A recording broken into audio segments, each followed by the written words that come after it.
안녕하세요. 오늘도 사연살롱을 찾아주셔서 감사합니다. 제 팔자가 참 세긴 센가 봐요. 아직 30대밖에 안 됐는데 뭔 일이 이렇게 많이 일어났는지 참. 제가 애정하는 사연살롱 채널에 제 이야기를 쓰려고 찬찬히 제 인생을 돌이켜봤더니 웬만한 장편영화 한 편은 뚝딱 나오더라고요. 30대 이혼녀의 삶이 이렇게도 파란만장할 수 있다는 걸 여러분께 한번 보여드리고 싶어서 이렇게 글을 적어요. 남편과 결혼한 지 1년 좀 넘었는데 이혼해버리고 아이 한 명 키우며 홀로 살고 있어요.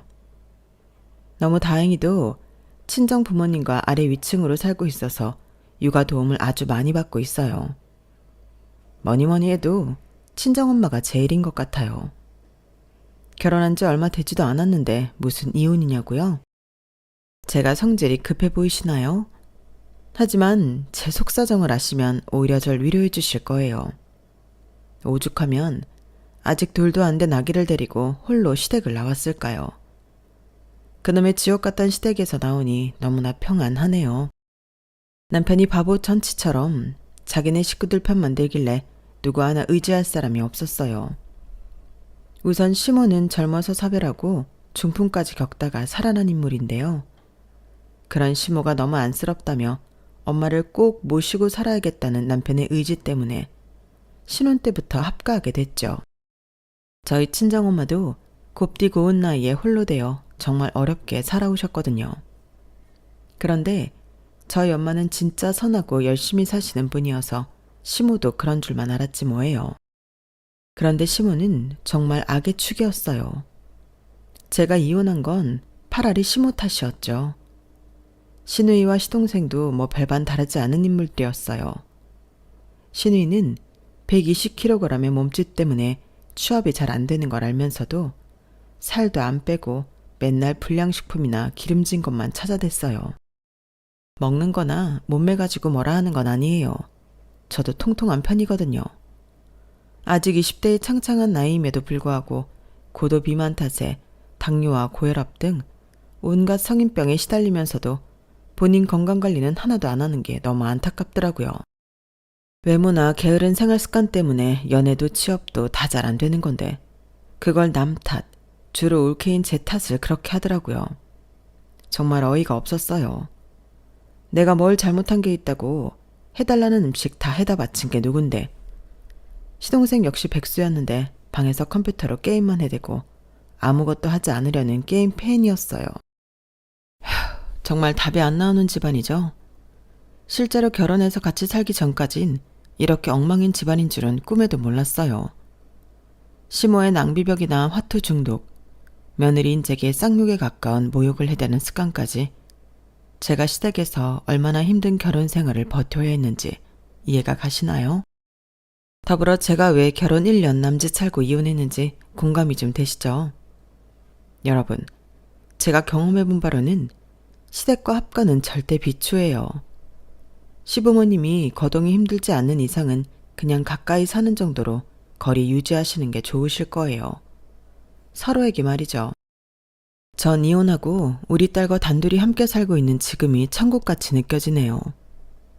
제가 결혼 생활만 파란만장했으면 이야기도 안 꺼내요. 결혼 전에 편모스라에서 어렵게 살아온 이야기도 한 트럭이에요. 그 힘든 고난과 역경을 헤치고 그래도 나름 명문대에 나온 여자랍니다. 저 진짜 열심히 살았어요. 그 이야기를 지금 여러분께 다 털어놓으려 해요. 끝까지 경청해 주시고 댓글로 힘들게 살아오느라 애썼다 한마디 해주시면 너무 큰 힘이 될 것 같아요. 그럼 지금부터 시작할게요. 저희 친정엄마는 지금도 참 미인이세요. 우리 아빠와 일찍이 사별 후 재혼해서 현재는 새아버지와 알콩달콩 행복하게 사세요. 아마도 변치 않는 미모 덕분에 재혼을 할 수 있지 않았을까 싶어요. 엄마의 동안 미모가 신기할 정도예요. 왜냐하면 아빠와 사별 후 직살나게 고생 많이 하며 사신 분이거든요. 물론 엄마의 친정은 꽤 잘 살았다고 해요. 그런데 3대의 남자들. 그러니까 엄마의 할아버지, 아버지, 오빠들이 화투판에 돈을 퍼나르기 시작해 엄마의 집안은 점점 기울어갔죠. 전 어릴 적부터 엄마의 이야기가 참 재미나서 자주 들었던 기억이 있어요. 엄마 젊었을 적에 지역 특산물 아가씨 선발대에 나간 적이 있어. 그때는 그런 게 참 많았지. 거기에서 겨우 입선을 했는데 어쨌든 무대에 선 나를 보고 어떤 총각이 엄마를 쫓아오더구나. 잠깐 만났는데 무지막지하게 못 사는 집안의 외아들이었지. 너무 못 살아서 학교도 제대로 못 나오고 홀어머니와 함께 직장이라도 구해보기 위해 서울로 상경하려던 차에 날 만난 거지. 그 남자는 나한테 결혼해서 함께 서울로 떠나자고 했는데 너희 할아버지가 이 사실을 알고는 그 남자 다리 몽둥이를 분질러버렸어. 어쨌든 극심한 반대 탓에 그 남자는 어쩔 수 없이 엄마와 헤어지고 멀리 떠나버렸지. 운명이란 참 얄궂지? 엄마, 그럼 아빠는 어떻게 만나게 된 거예요? 엄마 집안이 원래 참 잘 살았는데 점점 가세가 기울자 외할아버지는 엄마를 건넌 마을에 소농사를 크게 짓는 부잣집에 시집 보내버렸어. 아마도 그쪽에서 결혼 지참금으로 꽤 많은 돈을 챙겨줬나 봐. 무슨 조선시대도 아니고. 엄마는 네 아빠 사진 한 장 보고 결혼식장에서 처음 만나 결혼을 했지 뭐니. 그래도 참 다행인 것은 네 아빠가 착한 남자였다는 거야. 다만 시댁 어른들은 진짜 아주 못돼 먹은 양반이었지. 그때 내 속병을 다 얻은 것 같아. 결혼 3년 동안 얻은 소화불량이 지금까지 이어질 줄은 꿈에도 몰랐다. 내가 시집오고 그 다음 해부터 소가 역병에 걸려 다 죽어버렸다며 며느리인 날 쥐잡듯이 잡더구나. 다 내 탓인 양 말이야. 그 와중에 엄마 아빠가 차를 타고 서울에 가던 와중에 고속도로에서 크게 사고가 났지. 앞에 가던 트럭에서 쇠파이프가 날아와 아빠와 날 강타했고 네 아빠가 그 자리에서 돌아가시고 말았어. 엄만 한쪽 눈을 거의 실명했고 말이야. 그 후로 바로 시댁에서 쫓겨났지 뭐. 젖먹이 널 안고 옷까지만 덜렁 가지고 거리로 내몰렸어. 엄마, 진짜 할머니 나쁘다. 그럼 외할아버지 댁에라도 들어가지 그랬어요. 엄마가 너희 외할아버지 제사를 지금까지 안 지내는 이유가 외할아버지 성품도 그리 좋은 양반이 아니었기 때문이야. 그때 내가 시댁에서 빈손으로 쫓겨나자 돈 한 푼 안 갖고 왔다며 날 받아주지 않더구나. 일찍 돌아가신 친정엄마가 참으로 그리웠지. 시댁에서도 친정에서도 쫓겨난 신세가 되어 길바닥에서 널 키워야 했어. 엄마가 아무것도 해준 게 없는데도 이렇게 똑똑하고 예쁘게 커져서 정말 고맙다, 우리 수영아. 엄마는 꼭 옛날 이야기를 할 때면 이렇게 눈물로 마무리 짓곤 했어요. 우리 엄마가 울면 저도 같이 눈물이 났죠. 그 후로 엄마는 한쪽 눈만으로 온갖 돈 되는 일은 다 해야 했어요. 여러 공장에서 식당에서 옷가게에서 일꾼으로 일해야 했고 청소부로도 일을 하셨어요. 절 키워내기 위해 하루에 4~5시간만 딱 자고 계속 움직이셨던 것 같아요. 제가 중학생쯤 되고 저도 가만히 있을 수가 없었어요. 때론 중학생임을 속이고 떡볶이집이나 돈가스집 등에서 알바를 했어요. 전 몸이 꼬챙이처럼 마르도록 일만 하는 엄마가 너무 안쓰러워서 알바를 했던 건데 엄마는 역으로 절 너무 안쓰러워 하셨어요. 엄마가 능력이 부족해서 공부해야 하는 우리 딸매를 일터로 내몰았구나. 엄마가 알바 몇 개 더 해볼 테니 넌 공부만 해, 수영아. 어? 아니에요, 엄마. 나 사실 고등학교는 안 가려고 해요. 내 머리로 나중에 검정고시 봐도 충분히 붙을 수 있을 것 같아. 엄마 딸내미 머리 좋은 거 알고 있죠? 엄마, 이 딸내미만 믿어요. 내가 호강시켜 드릴게요. 너 그게 무슨 소리야? 네가 왜 고등학교를 안 가? 쓸데없는 소리 말고 알바도 다 때려쳐. 무슨 검정고시야. 엄마가 돈 벌면 돼. 그런 생각은 추워도 마. 엄마는 당연히 중학교만 졸업하고 일을 하며 돈을 번다는 제 계획에 쌍수를 들고 반대하셨어요. 그러나 전 제 뜻대로 밀어붙였어요. 하루 종일 알바를 하며 밤에는 검정고시 준비도 같이 했어요. 학습 내용은 그렇게 어렵지 않았어요. 다만 하루 종일 일하고 지친 몸으로 다시 연필을 잡아야 한다는 게 힘들었어요. 하지만 마음만은 검정고시 시험에 단 한 번에 붙을 수 있을 것만 같았어요.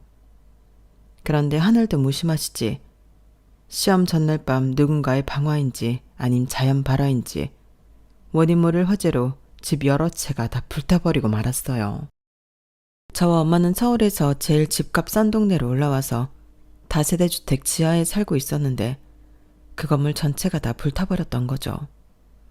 그때 절 구해준 분도 바로 우리 엄마였어요. 수영아, 배수영, 얼른 일어나봐. 지금 밖에 불이 난 것 같아.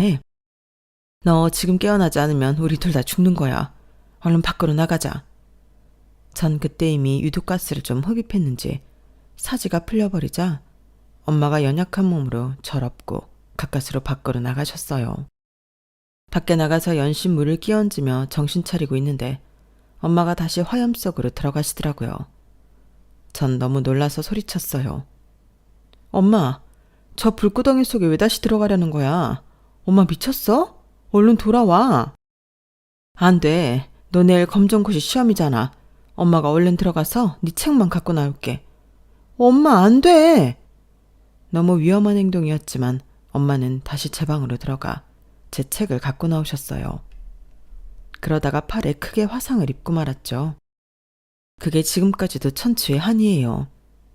엄마를 끝까지 다시 화염 속으로 못 들어가게 막았어야 했는데 그까지 검정고시 책이 뭐라고 참. 그 다음날 검정고시 시험은 당연히 못 봤고 그 다음번 차시에서 합격했어요. 그리고는 열심히 수능 준비도 병행했죠. 집엔 우리 모녀가 피땀 흘려 모아놓은 현금도 좀 있었는데 다 불타버렸어요. 월세로 살고 있었기에 남은 보증금도 없었죠. 통장에 넣어둔 몇 푼 안 되는 현금으로 우리 모녀는 더 골짜기인 판자촌으로 들어가 생활해야 했어요. 그런데 그것은 생각보다 우리 모녀에게 참으로 험한 곳이더군요. 차별하고 홀로 저를 키우는 엄마를 보고 동네 아저씨들이 하이에나처럼 접근했어요. 밤이건 새벽이건 아랑곳 않고 문을 쾅쾅 두드리는 건 다반사였죠. 어이, 김씨 아줌마. 남녀가 연애 좀 하자는데 문 좀 열어주지 그래. 혹시 다른 기둥서방이랑 있는 건 아니지? 내가 그래도 이 판자촌에선 제일 잘 나가는 놈이라고. 와, 술 취한다. 엄마와 저는 문방구에서 기마개를 사서 꼭 끼고 자야 했어요. 바깥 소음에 공포에 떨며 잠 못 이룰 때가 많았거든요. 판자촌에선 얼마 버티지 못하고 우리 모녀는 보안이 잘 되는 원룸으로 이사했어요. 그것이 우리 모녀에게 천국이었죠. 워낙 비좁아서 엄마랑 딱 붙어 자야 했지만 상관없었어요. 엄마와 제가 함께 돈을 버니 그래도 통장에 꽤 쌓이더군요. 수능 6개월 앞두고 엄마에게 부탁드렸어요. 엄마, 나 6개월 동안은 일 안 하고 공립도서관 가서 수능 공부만 해볼게요. 그렇게 안 하면 나중에 후회할 것 같아서 말이죠. 그래도 되죠? 엄마는 당연히 지지해 주셨고 전 미친 듯이 공부를 했어요. 피곤하고 고된 것보단 일하지 않고 학생으로서 공부에만 올인할 수 있다는 사실이 꿈 같더군요. 그렇게 6개월 올인하고 결과는 명문대 합격. 합격 소식에 엄마와 함께 부둥켜 안고 엉엉 울었어요. 고맙다 수영아. 이모난 엄마 밑에서 맨날 고생만 시켰는데 이렇게 좋은 대학 합격해줘서 정말 고마워. 우리 딸이 최고야. 최고의 효녀다. 우리 모녀는 새벽까지 실컷 울고 편의점 가서 맛있는 음식 사들고 와서 먹었어요. 대학 합격하는 순간에도 그 흔한 치킨 한 번 시켜 먹지 못했죠. 돈을 아껴야 했으니까요. 대학 가서도 당연히 제 알바 인생은 끝나지 않았어요. 취업하는 순간까지도 말이죠. 전 4년제 대학을 3년 만에 조기 졸업하고 열심히 취업 준비를 한 끝에 대기업 무역계열로 입사할 수 있었어요. 대기업이었기에 연봉이 꽤 셌어요. 그제서야 엄마와 단둘이 치킨을 무려 2마리나 시켜놓고 조촐하게 파티를 즐길 수 있었어요. 그렇게 20대 중반이 되는 동안 한두 번 정도의 연애 아닌 연애, 썸 정도 타는 남자들이 있긴 했어요. 그런데 제가 알바와 학업, 취업 준비까지 병행하느라 눈코 뜰 새 없이 바빴기에 사실 연애는 뒷전이었어요. 제가 연락이 잘 안 되니 연애가 길게 이어질 리가 없었죠. 남자고 뭐고 저한테는 엄마와 함께 먹고 사는 문제가 더 시급했거든요. 그런데 취업 후 영어 회화 실력을 향상시키기 위해 등록한 영어 학원에서 띠용 하고 한 남자에게 반해버리고 말았어요. 신기한 것은 그 남자도 제게 첫눈에 반해버린 거예요. 우린 서로를 처음 보는 순간 100만 볼트의 전류를 느꼈어요. 불꽃이 파바박 튀었죠. 그도 그럴 것이 그 남자가 진짜 탤런트 뺨치게 키 크고 잘생긴 사람이었거든요. 제가 그때까지 실물로 본 남자 중에 제일 잘생겼던 사람이었죠. 그런데 그 남자가 어느 날 졸졸 따라와서 제게 말을 거는 게 아니겠어요? 저기 안녕하세요. 저 이상한 사람 아니에요. 잠깐 대화 좀 나눌 수 있을까요? 제 이름은 이명철이고 여기 영어학원에 토익 강의 들으러 왔어요. 로스쿨 준비 중인데 토익 점수가 필요해서요. 몇 주 전부터 봤는데 제 이상형이시라 용기 내어 쫓아와 봤어요. 집에 가시는 길인가 봐요. 직장인 회화반이신 것 같은데. 제가 점 찍어둔 남자가 절더러 이상형이라고 하며 쫓아와서 말을 걸다니 하늘이시여 감사합니다를 속으로 외쳤어요. 하지만 너무 좋아하는 티를 내면 없어 보이니 최대한 진정하고 태연한 척 대답을 했죠. 아, 네 맞아요. 직장 다니고 있어요. 무역 쪽 일하는데 영어 회화 실력을 좀 늘려야 할 것 같아서 다니고 있어요. 로스쿨 준비하신다고요? 힘드시겠어요. 그렇게 우리의 첫 대화, 첫 만남이 시작되었어요. 사실 제가 직장인이니 남자친구를 사귄다면 같은 직장인이 좋을 것 같다는 생각을 막연히 했었어요. 하지만 이미 콩깍지가 장착되니 취업 준비생이건 직장인이건 아무 상관없더군요. 제가 참으로 바보 같았던 게 그 남자가 나중에 로스쿨에 합격하고 변호사 시험까지 합격하여 최종적으로 변호사가 되기까지의 그 여정에 필요한 돈을 꽤 많이 지불했다는 거예요. 전혀 부유하지 않은 내가 그 남자의 여자친구라는 이유만으로 말이죠. 정말 바보천치가 따로 없죠? 아휴, 이제 와서 후회하면 뭐 하겠나요? 이미 끝난 사이인 것을. 그때 돈을 돌려받을 수만 있다면 그렇게 하고 싶어요. 아니, 돈이고 뭐고 시간을 되돌려서 그 남자와의 만남을 취소하고 싶은 심정이네요.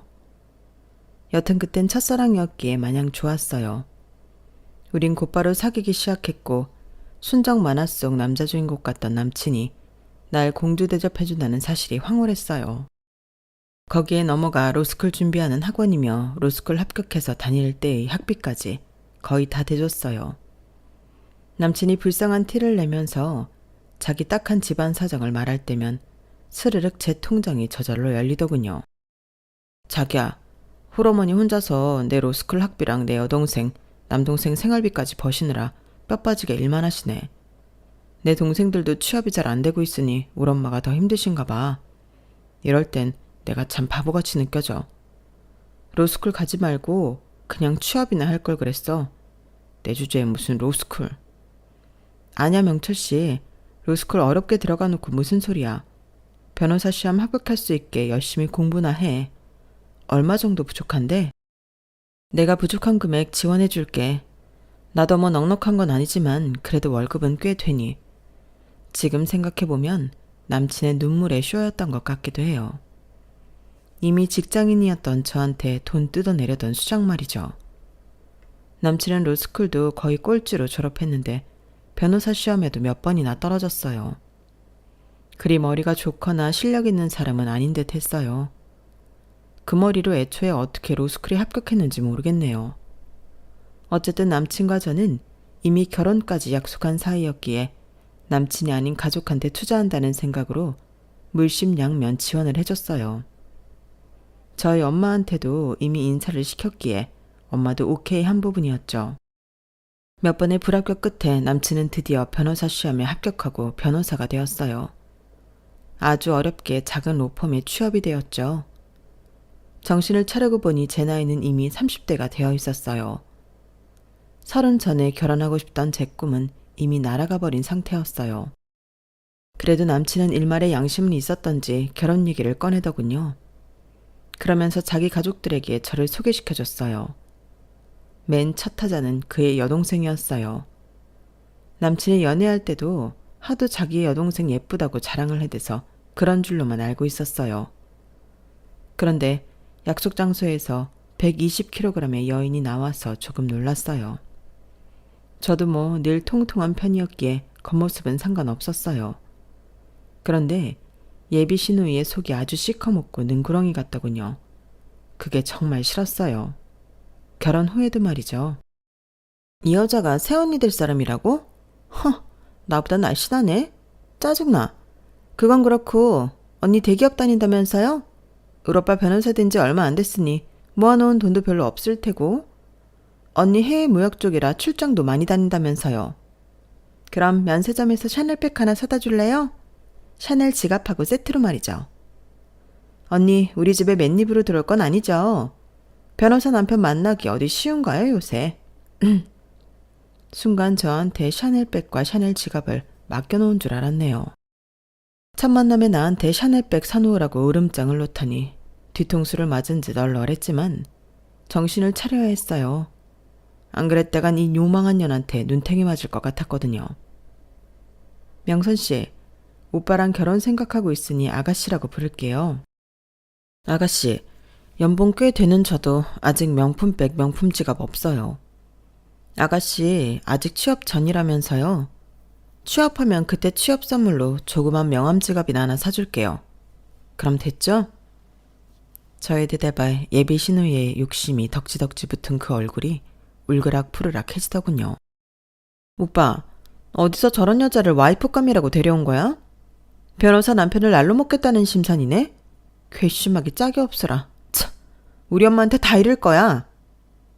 예비 시누이가 하도 유치하게 나오니 또다시 놀리고 싶은 마음을 참고 또 참았어요. 그런 유치뽕짝 여동생을 남친은 아주 끔찍하게 여기더군요.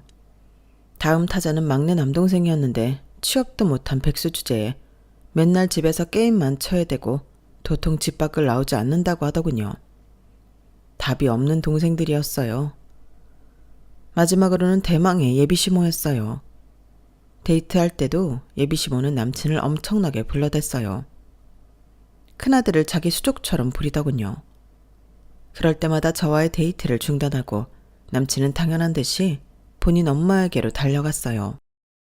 항상 본인 엄마를 불쌍하게 여겼어요. 우리 엄마는 일찍이 아빠와 차별하고 홀로 3남매를 키워낸 위인이야. 하도 고생을 하니깐 중간에 중풍이 걸렸는데 그마저도 이겨낸 슈퍼우먼이지. 물론 아직 몸이 성찮아서 내가 하나부터 10까지 다 해드려야 해. 우리 엄마만 생각하면 눈물이 앞을 가려. 정말 불쌍한 여인이지. 눈물까지 글썽이며 자기 엄마를 안쓰러워하길래 저도 동정심을 가지고 예비시모를 찾아뵀어요. 저희 엄마도 사별하고 힘들게 사셨기에 그 인생을 알 것만 같았거든요. 하지만 시모는 희생적인 우리 친정엄마와는 완전히 딴판이었어요. 저에게도 처음부터 끝까지 참으로 모질게 대한 인물이었죠.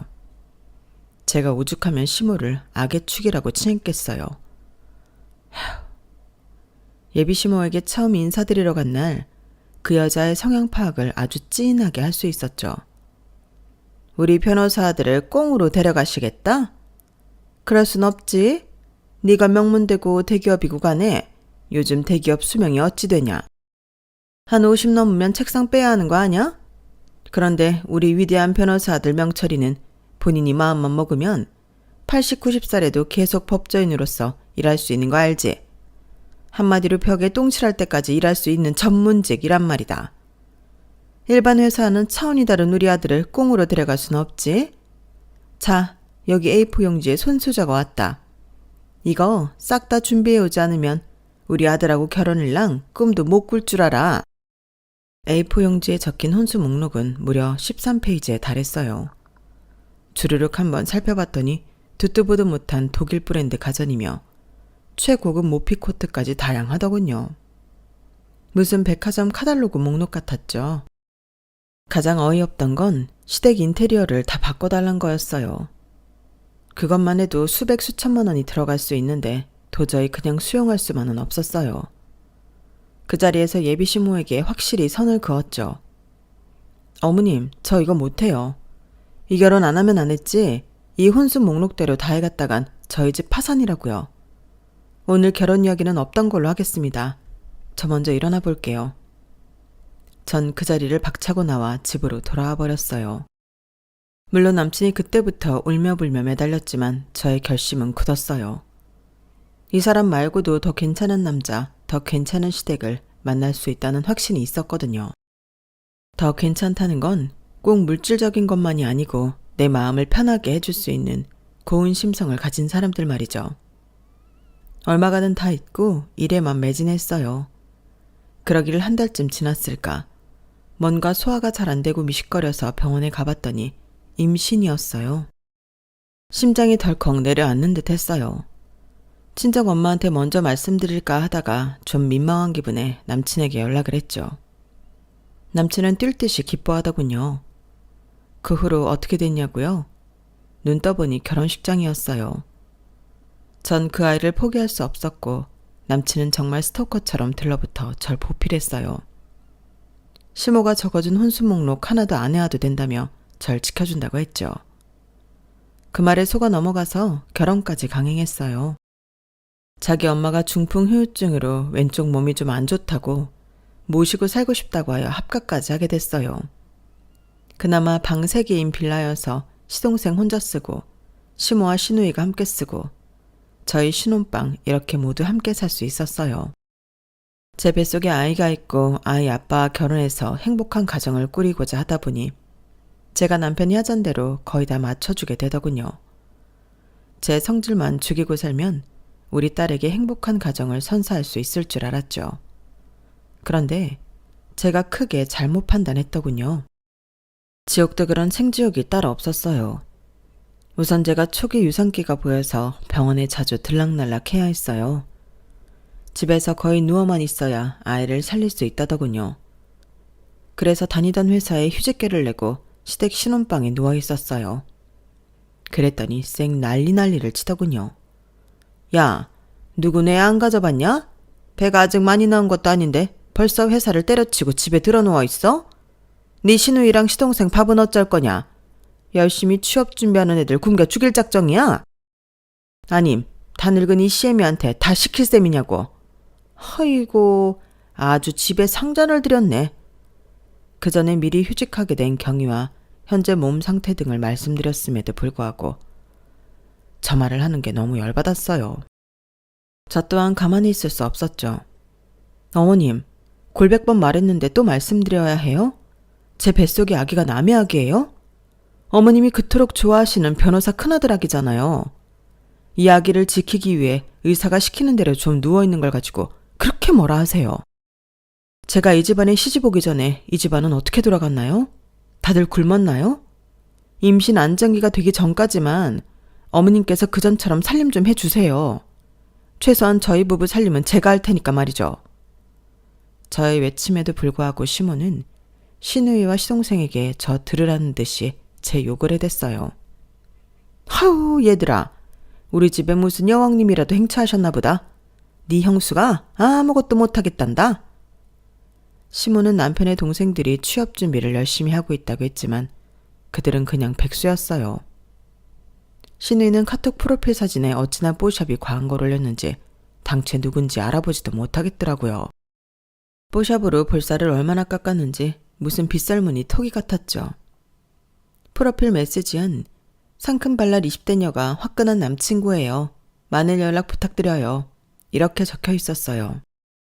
그걸 보는 제 얼굴이 다 화끈거리더군요.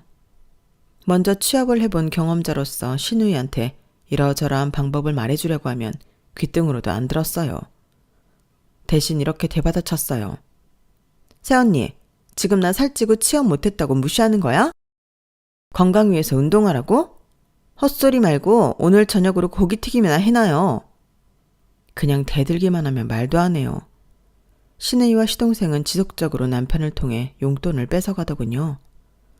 본인들이 알바라도 할 생각은 추호도 없어 보였어요. 돈을 뺏어가기는 시모가 대장이긴 했죠. 시모는 중풍 후유증이 있긴 한 건지 제가 보기엔 멀쩡했어요. 놀러를 어찌나 많이 다니던지 여행기를 내도 될 판이었죠. 며느리인 제게 비아냥대며 싸움을 거는 게 보통이 아니었는데 살아보니 그 이유를 알겠더군요. 아주 유명한 동네 쌈딱이었죠. 하루는 한 동네 아줌마가 절 보고 소리쳤어요. 아우 새댁, 저쪽에 자기 시어머니가 두부장수랑 싸우고 있어. 얼른 가서 뜯어 말려봐. 시장 바닥에서 뒹굴고 있다고. 신호등 건너편 시장을 봤더니 진짜 시모가 어떤 아지매랑 머리채를 쥐어뜯고 있더군요. 전 임신한 몸으로 창피했지만 최대한 말리려 했어요. 제 팔 여기저기를 긁혀가면서 간신히 뜯어놨네요. 시모가 싸운 사유는 다른 사람한텐 싸게 팔고 자기한테만 300원 올려서 판다는 거였어요. 두부장수는 만든 날짜가 달라서 300원 싸게 판 것뿐인데 시모가 지랄 발광을 했다고 하더군요. 아, 평소에 유럽 여행이다 메이커옷이다 해서 몇십 몇백만 원을 척척 쓰는 양반이 겨우 300원 갖고 난리를 치다니. 이쯤 되면 시모는 그야말로 동네 쌈딱이 틀림없었어요. 모든 게 총체적 난국이었어요. 스트레스를 정말 많이 받았죠. 그 와중에 전 딸을 출산했고 아들이 아닌 딸을 낳았다는 사실만으로 또 시댁으로부터 비아냥과 질타를 들어야만 했어요. 아이구야, 고추도 안 달린 아무 쓰잘데기 없는 딸을 낳곤 낯짝도 두껍지. 뭔 놈의 산후조리원 식이나 들어가? 게다가 이준아, 그동안 우리 식구들 다 굶어 죽으란 심산이구만.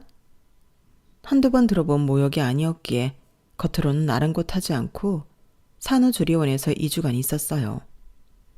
하지만 마음은 안 좋았죠. 그저 내가 기댈 곳은 남편밖에 없다는 심정으로 매일은 아니지만 남편을 조리원으로 오라고 해서 함께 지내기도 했어요. 신참 변호사였기에 엄청나게 바쁜 와중에도 조리원으로 와준 남편에게 고마울 따름이었어요. 고단했는지 남편이 잠들고 저도 잠이 들려는데 남편 폰으로 카톡이 왔더군요. 상태 메시지에 조금 뜨는데 웬 쌍욕이 적혀 있었어요. 얼핏 보니 제 이야기였어요. 남편 핸드폰 잠금 패턴을 알고 있었기에 한번 살펴봤어요. 저 빼고 시댁 식구들과의 단톡방이 있었는데 제 욕 이야기가 거기서 나온 것이더군요. 몇십 분에 걸쳐서 그 단톡방에서 무슨 이야기가 오고 갔는지 샅샅이 보았어요. 90%가 저에 대한 욕이더군요. 그런데 더 충격적인 것은 착한 줄로만 알았던 남편이 적극적으로 동조하고 있다는 사실이었어요. 심지어 제가 임신하고 낮잠 자는 사진을 남편이 찍어서 시댁 단톡방에 올려놓고 조리돌림 하고 있더군요. 내용은 이러했어요. 우리 마누라가 임신해서 이렇게 슈퍼 뚱뚱이가 될 줄 알았다면 결혼 안 했음. 이제 곧 태어날 딸내미는 날 닮는 게 나을 듯. 이랬더니 시모는 한술 더 떴어요. 아유, 우리 잘생기고 귀한 변호사 아들을 닮아야 똑똑하지 뭐. 대기업 그까짓 거 잘리면 그만하냐? 그나저나 엄마랑 네 동생들 용돈 인상 좀 해줘라. 쓸데없이 산후조리원 들어간다 어쩐다 하면서 몇백 쓰지 말고 그 돈으로 우리 가족여행이나 가자. 네 마누라 빼고 말이야. 천하의 쓰잘데기 없는 년 같으니라고. 전 손이 부들부들 떨렸어요. 자고 있던 남편을 깨워서 소리치며 따져 물었어요. 그랬더니 그때부터 남편은 무릎 꿇고 손이 발이 되도록 싹싹 빌더군요. 정말 미안해 자기야. 우리 가족들하고 그냥 농담한 거야. 나한텐 당신과 우리 딸 나이가 최고야. 다시는 그런 일 없을 거야. 당장 그 단톡방에서 나올게. 진짜야. 전 힘들게 출산한 뒤라 몸과 마음이 너무 지쳐서 싸울 기력도 없었어요. 다만 눈물만 펑펑 날 뿐이었죠. 남편을 조리원에서 내쫓아버리고 엄마에게 전화를 걸었어요. 엄마, 나 이혼하고 싶어. 진심으로 말이에요. 삶이 지쳐요. 이렇게 힘들 수가 없어. 모든 시댁 식구들이 날 자꾸 지하로 끌어내리는 느낌이에요. 수영아, 이제 아기 낳았는데 무슨 이혼이야. 아기를 아빠 없는 자식으로 키울 거야? 내가 널 혼자 키우는데 얼마나 힘들었는지 몰라. 조금만 버텨주면 안 될까? 신혼 시기가 지나가면 좀 괜찮아질 거야. 그나저나 엄마가 너에게 긴히 할 말이 있었는데 네가 시댁 일로 힘들어하는데 할 말은 아닌 것 같다. 다음에 할게. 뭔데요, 엄마? 무슨 중요한 일이에요? 얼른 말해줘요. 나 괜찮아요. 엄마 재혼해도 될까? 왜 옛날에 엄마가 미인대회 나갔다가 날 쫓아온 남자에게 해준 적 있지? 그 남자를 우연히 만났어. 엄마가 한쪽 눈이 안 보이니 정기적으로 안과 검진을 받잖니. 그 안과에서 만났어. 몇 달간 좋게 지내다가 대뜸 혼인신고하고 같이 살자는데 내 나이에 무슨 재혼인가 싶기도 하고. 혹시 우리 딸 생각은 어떤가 해서. 뭐라고요, 엄마? 아, 너무 축하해요. 혼자 지내는 거 늘 마음에 걸렸는데 그 남자분이 괜찮은 분이라면 하자는 대로 하세요. 엄마만 행복하다면야 100번 1000번 쌍수 들고 환영이죠 난. 엄마는 더는 구체적으로 말씀해주지 않으셨어요. 일단 제가 울고불고 이혼 얘기까지 꺼냈으니 본인 재혼 이야기는 다음에 해야겠다고 판단하신 것 같아요. 일단 엄마의 행복에 제가 괜히 재를 뿌린 것 같아서 제 이혼 생각은 접어두었어요. 지금까지 시댁살이 하면서 100만 번은 참고 또 참았으니 딱 한 번만 더 참자고 생각했어요. 남편도 그 후 계속 바짝 엎드려 잘해줬기에 그냥저냥 덮고 넘어갔어요. 결혼 1주년이 되고 남편이 먼저 유럽 여행 이야기를 꺼냈어요. 제가 산후 우울증으로 고생하고 있는 걸 보더니 안 되겠다 싶었나 봐요. 제 상황이 워낙 복잡다난하니 아직 엄마의 재혼남, 즉 새아빠는 본 적이 없었어요. 엄마에게 전화로만 유럽 여행 간다고 연락을 드렸어요. 그랬더니 대뜸 비용을 대주고 싶다고 하시더군요. 에? 엄마 한 800만 원은 좋게 들 것 같은데 엄마가 무슨 돈이 있어서 그 돈을 다 대줘요. 그 돈 있으면 엄마 보약 한제 해드시고 새아버지랑 좋은 곳으로 놀러 다니세요. 우리 엄마의 피 같은 돈 난 절대 못 받아요. 800 벌려면 엄마가 또 식당에서 뼈 빠지게 일해야 할 텐데 절대 사절입니다. 엄마 이제 식당 알바 안 해 수영아. 새아버지 덕분에 황홀하게 살고 있어. 아 정말? 새아버지가 생활력이 강하신가 보다. 너무 잘 됐어요 엄마. 그동안 고생 많이 했는데 푹 쉬면서 살림이나 간간히 하세요. 엄마 살림도 안 해. 엄마 이사 온 집 아직 안 봤지? 한번 와서 봐봐. 상백평짜리 대저택이야. 여기 일하는 사람만 8명이야. 개인주택인데 경비가 따로 있어. 엄마가 큰 안과에 다닌다고 했었지? 알고 보니 그 안과 원장이더라고. 지금 네 새아버지가. 모아놓은 돈도 엄청 많더라고. 여튼 이 집이 3층 집인데 2층에 너희가 들어와서 살면 어떨까 싶어. 시댁에서 더 이상 고생하지 말고 말이야. 그 후로 엄마에게 구체적으로 들은 얘기는 더 어마어마했어요. 큰 안과의 병원장일 뿐 아니라 그동안 벌어놓은 돈이 많아서 아예 병원이 있는 빌딩을 샀다더군요. 월세만 한 달에 몇 억씩 나온다고 했어요. 안과 자체의 매출도 엄청 났고요. 새아버지는 엄마 집안 반대로 강제로 헤어지고 홀어머니를 모시고 서울로 도피해왔다고 해요. 머리가 비상했는지 일을 하면서도 의대에 진학했고 잘 나가는 안과 의사가 된 거죠. 그동안 가난의 굴레를 벗어나기 위해 결혼도 안 하고 독신으로 일만 하면서 악착같이 돈을 모으며 살았다고 해요. 그러다가 저희 엄마를 만나서 결혼을 하시게 된 거죠. 새아버지의 스토리도 한편의 영화 같더군요. 어찌됐든 엄마가 새아버지로 인해 말년에 인생이 피었다는 게 너무 기뻤어요. 엄마는 일하는 사람도 많으니 우리 딸 나이를 맡겨놓고 편하게 유럽 여행을 다녀오라고 했어요. 그런데 시모에게 유럽 여행 계획을 말하자 또 폭탄 발언이 시작되더군요. 유럽 여행? 천연이 애 낳은 지 몇 개월이나 됐다고 유럽 타령이야? 그 돈은 누구 주머니에서 나오는 건데? 몸이 괜찮아졌으면 당장 회사 복직해서 돈 벌 생각을 해야지. 돈이나 쳐쓰고 돌아다닐 셈이냐? 애는 어쩌고? 애는 친정 엄마가 봐주신다고 했어요. 뭐? 아휴, 죽어라 일하는 내 자식만 불쌍하지. 니네 엄마는 돈도 없는 애 꾸는 옆에 내가 식당에서 안 잘린다냐? 일도 더럽게 못할 것 같이 몸은 앙상해가지고선 어째 모녀가 똑같이 짜증나는 스타일이니? 뭐라고요? 이번 유럽 비용 엄마가 800만 원 줬는데요. 그리고 뭐요?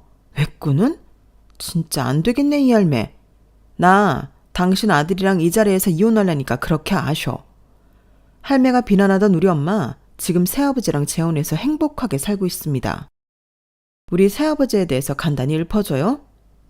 전 있는 그대로 새아버지의 재력에 대해 다 읊어줬어요. 그리고는 새아버지의 대저택으로 들어갈 거라고도 얘기했어요. 원래는 남편과 우리 라이 그리고 저까지 3명이 함께 들어가려 했는데 안 되겠어요. 이 집 피가 섞인 식구들 다 싫어요. 그냥 이혼하고 내가 번 돈으로 우리 라이 키우면서 맘 편하게 살래요. 다 필요 없어요. 그러자 시모는 거의 개거품을 물며 말하더군요. 300평? 새아버지 빌딩 월세만 몇 억? 아가, 우리 가족도 거기 들어가서 같이 살면 안 될까? 이 지긋지긋한 빌라를 벗어나고 싶어서 말이야. 내가 너한테 너무 미안했다. 딱 한 번만 용서해다오. 딱 한 번? 참네. 내가 당신 거지 족속들 때문에 참은 것만 골백 번, 아니 수백 번도 넘는다고. 다들 꺼져버리세요. 변호사 통해서 이혼 서식 다 전달할 테니 서명만 하라고. 알았지, 라이 아빠? 시모는 그 길로 뒤로 넘어갔어요. 그런데 더 웃긴 건 뭔 줄 아세요? 제 이야기를 다 듣고 있던 남편과 시동생 시누이가 뒤로 낮아빠진 시모를 부축하는 게 아니라 다 제게 와서 팔다리를 붙잡고 늘어지더군요. 새언니, 제발 우리 식구를 버리지 말아주세요. 이제 언니한테 악담이나 막말 안 하고 착하게 살게요. 진짜 잘해드릴 테니 저희도 거기서 살게 해주세요. 네? 자기야, 시댁 식구들은 그렇다 쳐도 나랑 이혼은 아니지. 내가 라이 아빠인데. 나랑도 헤어질 작정이야? 그럼 우리 라이 어떻게? 당신이 라이 똥기저귀 한번 제대로 갈아준 적이나 있어? 맨날 변호사 일도 더럽게 못해서 소송해서 지고 오는 주제에 내 뒤에서 내 뒷담화를 얼마나 까고 다니는 줄 내가 모를 것 같아? 됐어. 정은 이미 애진작에 다 떨어졌다고. 전 간단한 옷가지와 아기용품만 챙긴 채 집을 나와버렸어요. 유럽 여행이고 뭐고 당장 친정엄마한테 전화했어요. 그랬더니 엄마는 운전기사 딸린 차를 보내셨어요. 300평 대저택이라는 친정에 처음 가봤죠. 그야말로 대궐이 따로 없었어요. 그날부로 그 집에서 아래 위층으로 엄마와 새아버지와 함께 살게 되었어요. 새아버지가 얼마나 우리 라이를 예뻐해 주시던지 여전히 고마울 따름이네요. 새아버지가 아무리 잘 살아도 육아휴직이 끝나면 대기업 다니면서 우리 딸 떳떳이 키울 거예요. 지금까지 살아왔던 것처럼 열심히 살아가야죠. 기생충 같던 시댁 식구들은 여전히 제게 여러 루트로 연락을 취해오지만 다 차단했어요.